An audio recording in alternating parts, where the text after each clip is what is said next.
أعوذ بالله من الشيطان الرجيم. بسم الله الرحمن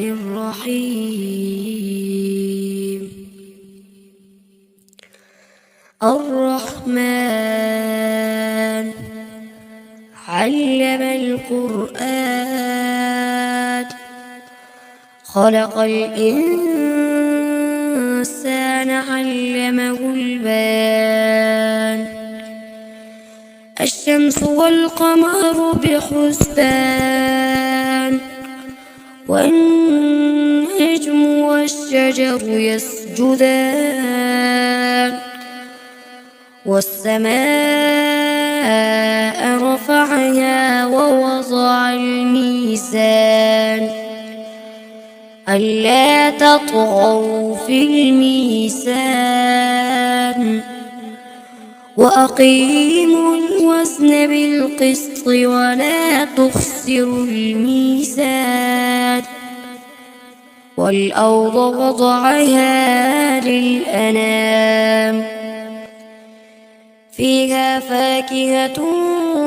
والنخل ذات الأكمام والحب ذو العصف والريحان فبأي آلاء ربكما تكذبان خلق الإنسان من صلصال كالفخار وخلق الجان من مارج من نار فبأي آلاء ربكما تكذبان رب المشرقين ورب المغربين فبأي آلاء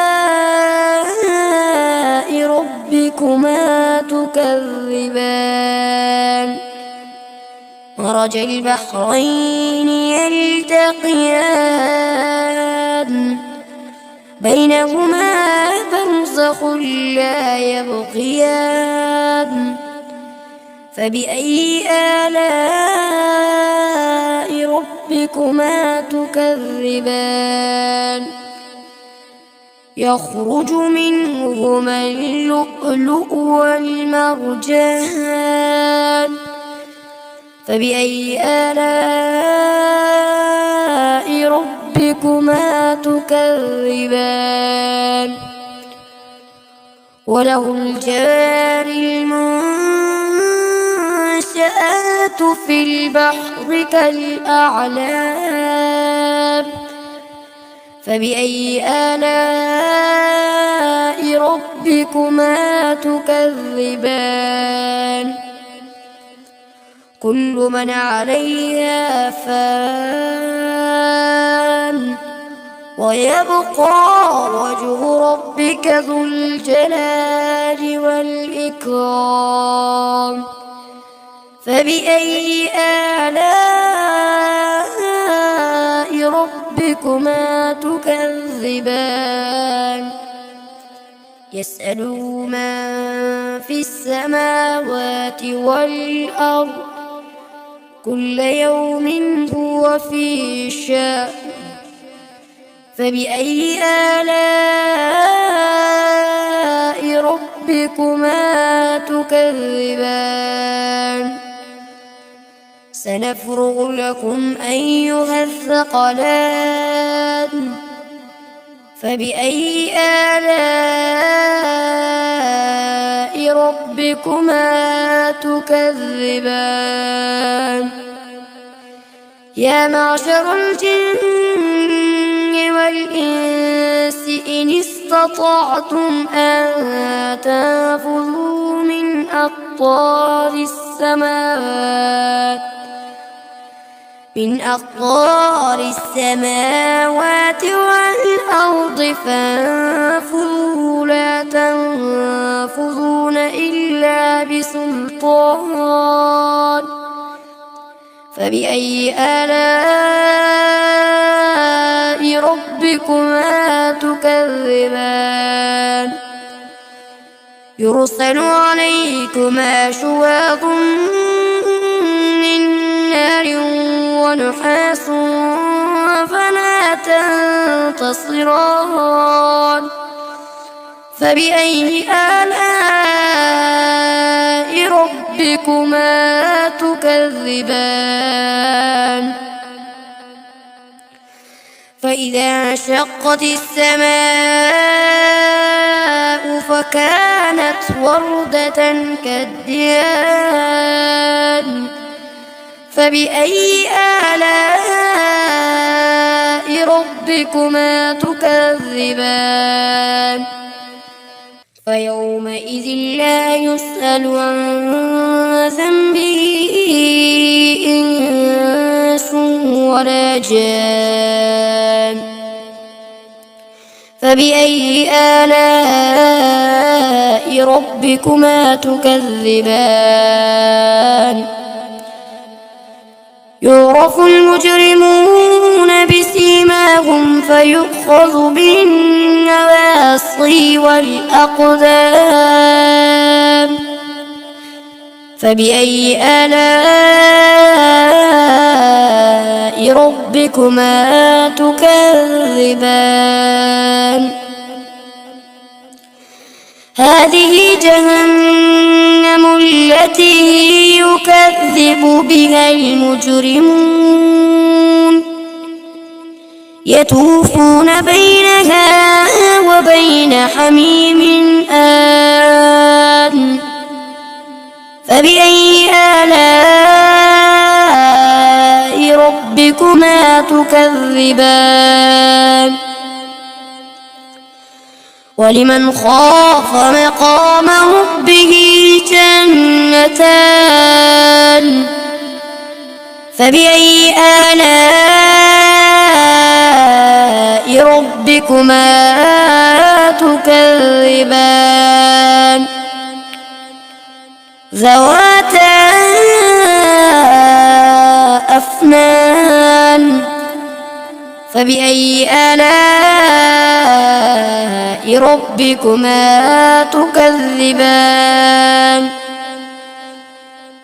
فيهما عينان تجريان فبأي آلاء ربكما تكذبان فيهما من كل فاكهة زوجان فبأي آلاء ربكما تكذبان متكئين على فرش بطائنها من استبرق وجنى الجنتين دان فبأي آلاء ربكما تكذبان فيهن قاصرات الطرف لم يطمثهن إنس قبلهم ولا جان فبأي آلاء ربكما تكذبان كأنهن الياقوت والمرجان فبأي آلاء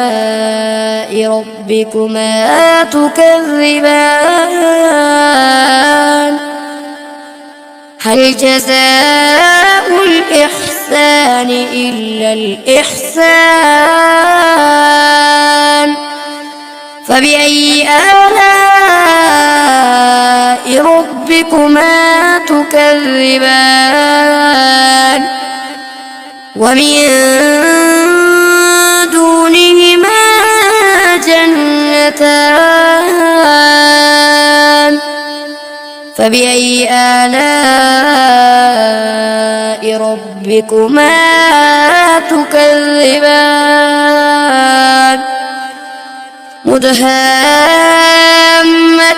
مدهامتان فبأي آلاء ربكما تكذبان فيهما عينان نضاختان فبأي آلاء ربكما تكذبان فيهما فاكهة ونخل ورمان فبأي آلاء ربكما تكذبان فيهن خيرات حسان فبأي آلاء ربكما تكذبان حور مقصورات في الخيام فبأي آلاء ربكما تكذبان لم يطمثهن إنس قبلهم ولا جان فبأي آلاء ربكما تكذبان متكئين على رفرف خضر وعبقري حسان فبأي آلاء ربكما تكذبان تبارك اسم ربك ذي الجلال والإكرام